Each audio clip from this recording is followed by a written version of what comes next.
The movie opens on a deserted road, surrounded by trees and silence. A woman drives with an expression of pure despair. She's wounded, blood running down her arm, and the steering wheel nearly slips from her hands.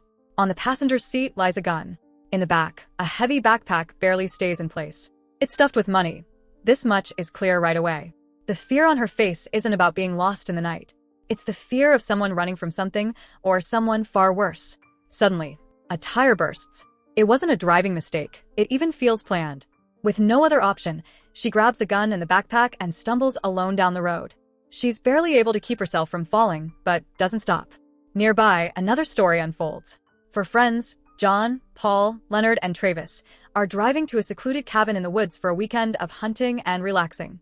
They're laughing, carefree, as if the world belongs to them. Until, on a sharp curve, tragedy strikes. They hit the woman. The impact is brutal. She dies instantly. Stunned, they get out, trying to process what happened. Paul, the most sensible, insists on calling the police immediately. But before they decide, John opens the woman's backpack and everything changes. Inside are piles of cash, at least $1 million. John argues that if they call the police, they'll be accused of her death and lose the money. Paul protests, insisting it's wrong, but little by little, John convinces Leonard and Travis. Fear mixes with temptation and they give in. They hide the woman's body in the woods near the cabin, planning to split the money. But before they can leave, a patrol car arrives. The officer is looking for the woman. John, calm but tense, claims they stopped because of car trouble. The officer checks the abandoned car and returns with questions. Their truck works perfectly, so why the story? When the officer asks to check inside, John hesitates. Then, in a flash, he pulls the woman's gun and shoots. The officer drops instantly. Silence falls. No one can believe what just happened. John, visibly shaken, insists the officer would have ruined everything, that this was necessary. Paul, horrified, wants to leave the body behind. Leonard argues there's no turning back now. They drive to the cabin, a lonely place deep in the woods, the kind of place where secrets stay buried. Paul stays quiet, weighed down by guilt. Leonard and Travis dig a grave for the woman while John obsessively counts the money, his eyes gleaming. He secretly takes Paul's phone, keeping control. Paul notices his phone missing and borrows Travis's to call his wife. She mistakes him for Travis, causing a flicker of suspicion, but Paul brushes it off. Hearing his daughter's voice tightens his chest with guilt. Meanwhile, someone else arrives at the woman's abandoned car. A man named Sidney Niels runs a finger over dried blood and even tastes it, calm, unsettling. Without hesitation, he drives toward the cabin as if he already knows the way.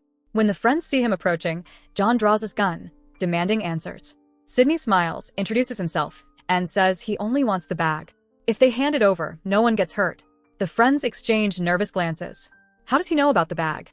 How did he get here so quickly? John orders Leonard to search him. No weapons, nothing at all. Sidney, calm as ever, repeats his demand.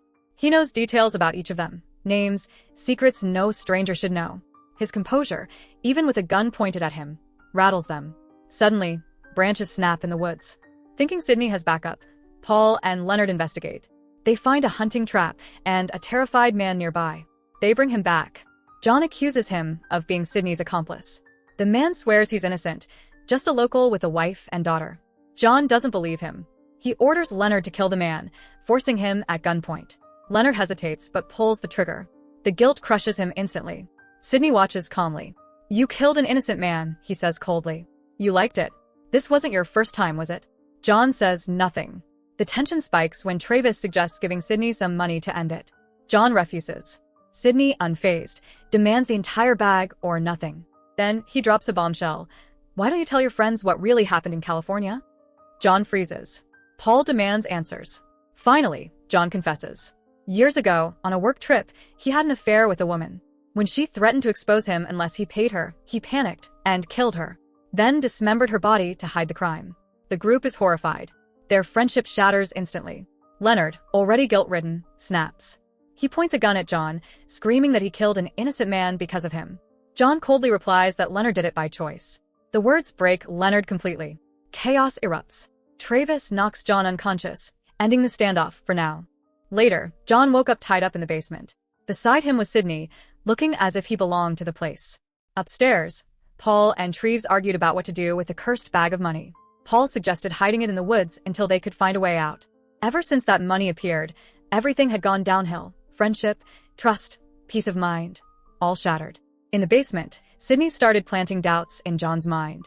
He whispered that the others were plotting against him, planning to take the money and leave him behind. He claimed nobody trusted him anymore.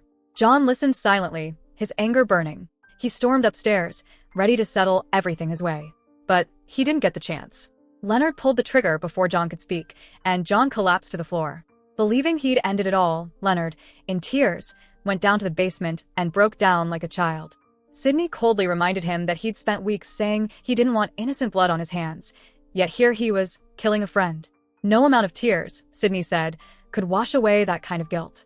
Meanwhile, Paul was already in the forest, looking for a safe place to hide the money. He found a tree marked by an old bullet hole and shoved his backpack inside. But fate loves a twist. John, shot but not dead, slowly regained consciousness. Realizing he'd become a target of his own group, he crawled behind a tree and waited, planning revenge. Back in the basement, Sydney turned his manipulations toward Treves, asking if he still trusted Paul. When Treves said yes, Sydney smirked and revealed the truth. Paul was ready to disappear with the money and start a new life, leaving them all behind. Treves told Sydney to shut up, but he kept pressing.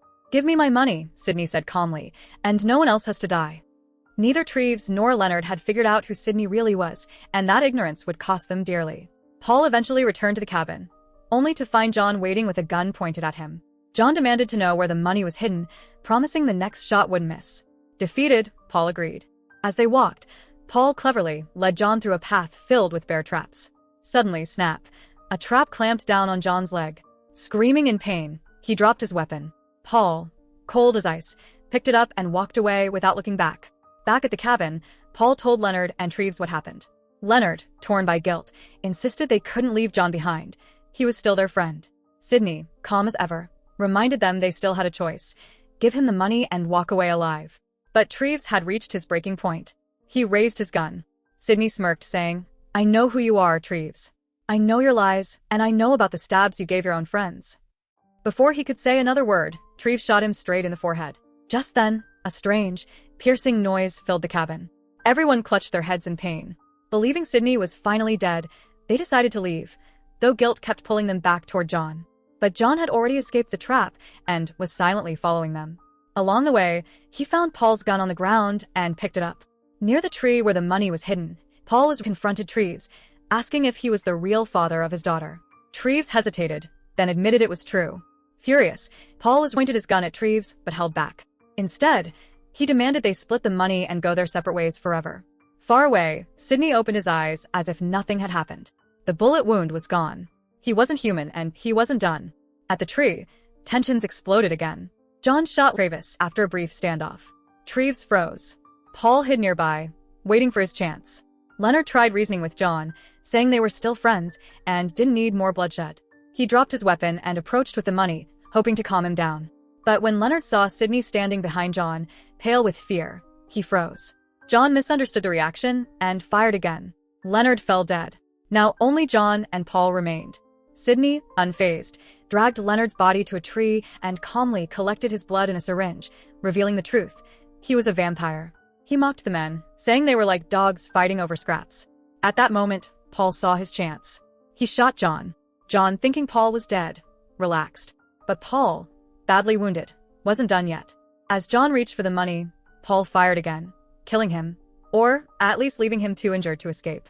Sydney stepped in slowly, as if nothing unusual had happened.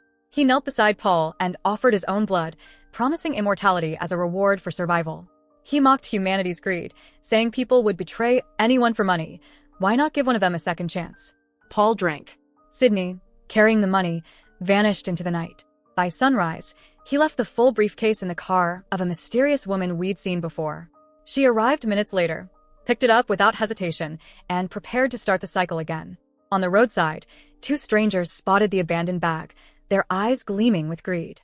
We know what will happen next. They're about to take the bait. In the finale, Paul was alive, but no longer human. He was now a vampire. Sydney's plan had been larger than anyone imagined. He'd found a way to feed without getting his hands dirty, letting people destroy each other over money, revenge, and betrayal before he harvested what remained. A dark, efficient, and disturbingly clever hunt. So that's it. Hope you enjoy the story. Subscribe and press the bell icon for more videos.